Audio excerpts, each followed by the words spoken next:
Mirror Truth. Fairy tale. Long ago, in a kingdom nestled between towering mountains and endless fields of gold, there was a palace of silver and glass.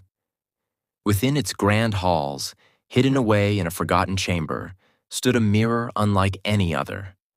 This was no ordinary mirror. It was the mirror that told the truth.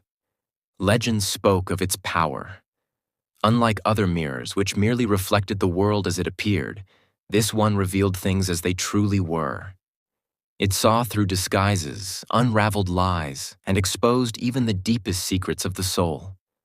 Many feared it, for truth, though powerful, was not always kind. In this kingdom, there ruled a queen named Seraphina. She was fair of face, with hair like spun gold and eyes as blue as the summer sky. To her subjects, she appeared wise and just, but in her heart, she carried a terrible burden, a fear that her beauty and power were fleeting. Each day, she sought the flattery of her courtiers, who assured her of her unmatched grace and wisdom. But no matter how many praises she received, a voice within her whispered doubts. One day, an old woman arrived at the palace gates. Dressed in tattered robes with hair as white as snow, she clutched a gnarled wooden staff. "I bring a gift for the queen," she announced, a truth she has long avoided.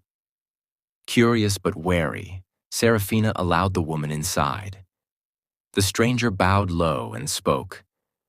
"In your palace lies a mirror hidden from sight. It has waited many years for you to gaze upon it, for it alone can answer your greatest question." Seraphina's heart pounded.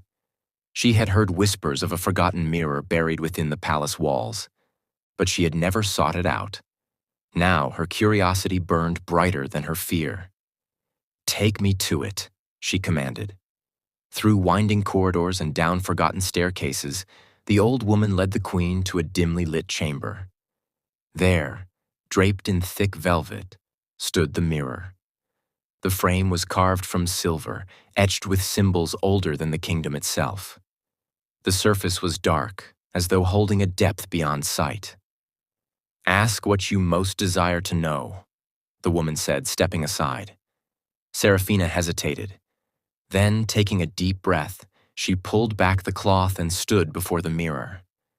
At first, she saw only her own reflection. But then, the image wavered, rippling like water disturbed by a stone.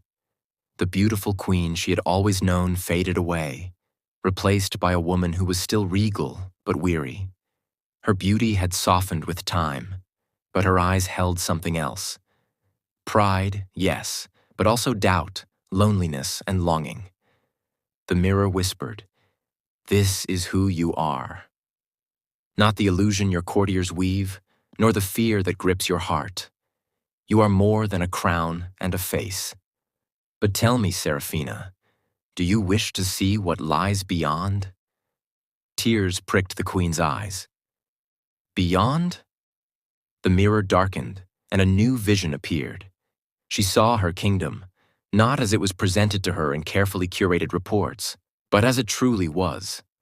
There were villages suffering in silence, fields failing under a drought she had ignored, and people who feared to speak their truths to their queen. Yet, she also saw love, the love of her people who still hoped she would listen, who still believed in the kindness she had once shown as a young ruler. Seraphina staggered back, overwhelmed. "Is this the truth? Have I been so blind?" The old woman who had watched in silence now spoke. "The truth is neither cruel nor kind. It simply is. But now that you have seen, the choice is yours. Will you change?" Seraphina looked once more at the mirror. The reflection had returned to normal, but she knew she could never unsee what had been revealed. The mask she had worn for so long had cracked, and in its place, a new resolve took root. From that day on, the queen ruled differently. She ventured beyond her palace walls, listening to her people with an open heart. She surrounded herself not with flatterers, but with those who dared to speak truth. And as the years passed, her kingdom flourished. not because of her beauty or power, but because she had finally embraced the truth within herself. As for the mirror, it remained in its chamber, waiting for the next soul brave enough to seek its wisdom. For truth, though feared by many, would always be the greatest gift of all.